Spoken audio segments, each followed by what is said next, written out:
How's it going, everyone? Milwaukee coming back at you once again. And today we're going to be discussing Batman Incorporated, Volume 1 by Grant Morrison, with art by Yannick Paquette and Chris Burnham. Let's get into it. Lord Deathman kills Mr. Unknown. Batman and Catwoman, they steal a diamond from Dr. Savannah's Project X, then head to Japan so that they could train a Japanese Batman. Unfortunately for Bruce, the person he had in mind to play this Japanese Batman was none other than Mr. Unknown, who was recently deceased at the hands of Lord Deathman.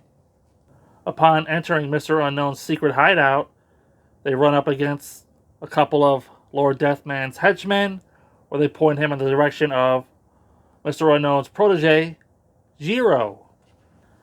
They track Jiro down to his girlfriend's apartment, where Lord Deathman has placed his girlfriend in a death trap.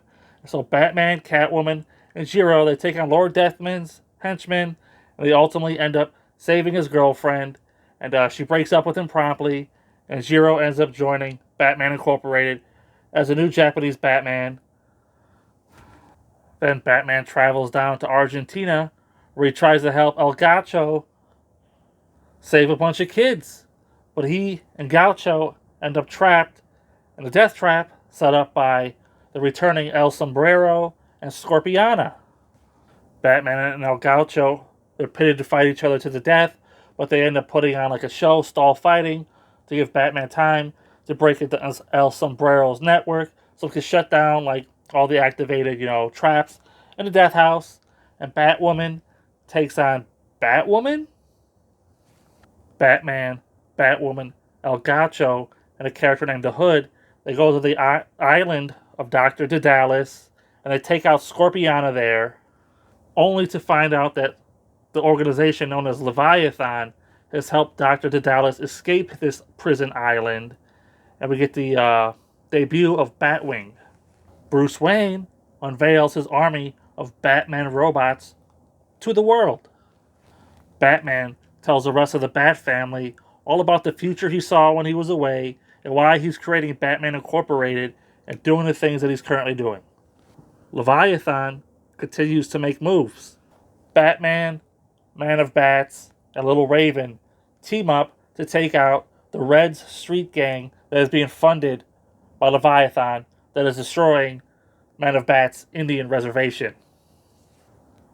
Batman and Oracle fend off a cyber virus attack in Internet 3.0. Stephanie Brown, the current Batgirl, was sent to this boarding school where young women are trained as assassins by Leviathan. Then, Leviathan strikes when Batman and the rest of Batman Inc.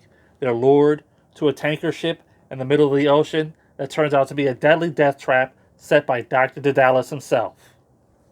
And concluding this volume, we find out who the head of Leviathan is and why they're waging war against Batman. When I first read this series back in 2011 when it was coming out, I really didn't enjoy it as much. I really felt like this is where Batman, Grant Morrison's Batman run started to collapse. And here, upon rereading it, or going into rereading it, I should say, I was thinking similar, but I thought it would be the New 52 stuff that would throw off Grant Morrison's Batman run here. But this, it's quality stuff, but it's just such a tonal shift. And it started, with Batman the Return issue when he came back, and he started taking on Leviathan here, and it continues at Batman Incorporated, the title we just talked about. Just not really a fan of it. I don't like the idea of Batman Incorporated, Bruce Wayne going public, saying he's funding Batman, and then having a Batman, of Japan, and, all these places around the world, creating a ring around the world, as they keep saying in the volume here. I don't know, I just feel like it cheapens Batman somehow. I feel like the strongest story in this particular volume is the one with Man of Bats. Everything else just kind of flew by. You got a lot of 2-issue story arcs, with a beginning, a cliffhanger, then the end right there. The way Grant sets this up, it's like a TV show. The final page is always you'll tune in next month to find out what happens with this or that, which is kind of neat. But ultimately, it gets old. The art, I really preferred the art by Chris Burnham to that of Yannick Paquette. Nothing against Yannick. It's just I don't know why Chris Burnham is not on his own Bat book doing his own thing. Maybe he does in the future. I don't know. Here in this volume, we get the first meeting between, Batwoman and the Bruce Wayne Batman. Since Bruce Wayne Batman inspired her to become Batwoman so many years ago, she's always been dealing with, like Dick Grayson Batman, and it's sort of like a big moment, but it just sort of gets brushed off.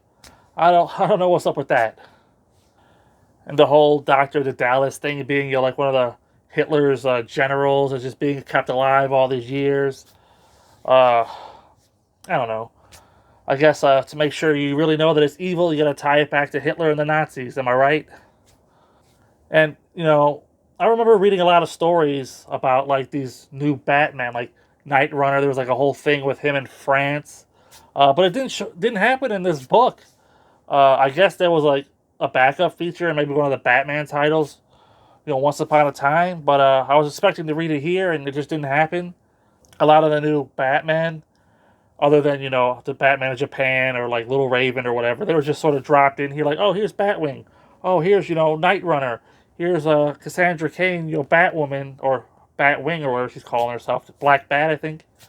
She's calling herself when she's in part of Batman Incorporated. They're just showing up out of left field, and I distinctly remember reading about them. Maybe that happens in the New 52 issues, and my mind is scrambled and jumping ahead. But I really remember there being a lot more to Batman Inc. than what I'm getting here in this volume. And I'm not saying that's a bad thing, because I didn't necessarily want to reread Night Runner's origin. But I thought it was conspicuous by his absence. Like, where is it? Why aren't you telling me about all these new Batmen in the Batman Incorporated book? Yeah, so overall, coming off of the highs of, his Batman and Robin run, which really was a tone shift in itself from his previous Batman run, here at Batman Incorporated, we get yet another tone shift. But I guess it's supposed to be like Batman as James Bond. He's going here and there and everywhere, all around the world. High action, high stakes. But you don't really feel it because it just goes by in a blink of an eye. And I guess you're just waiting for something big to happen. And the big finale issue, Leviathan Strikes, is written in such a way that, well, it could have been like a really cool story. I just felt like was just, I don't know, too jumbled or whatever, and I was just like, I don't care at this point. So I'm going to go ahead and give Batman Incorporated Volume 1, the final Batman Incorporated, before the New 52 kicks off. I'm going to go ahead and give it 3 out of 5. It's not terrible. It's got some great art. It is still Grant Morrison at the helm, but this was not the Batman that I was looking for. So until next time, I'll see you there.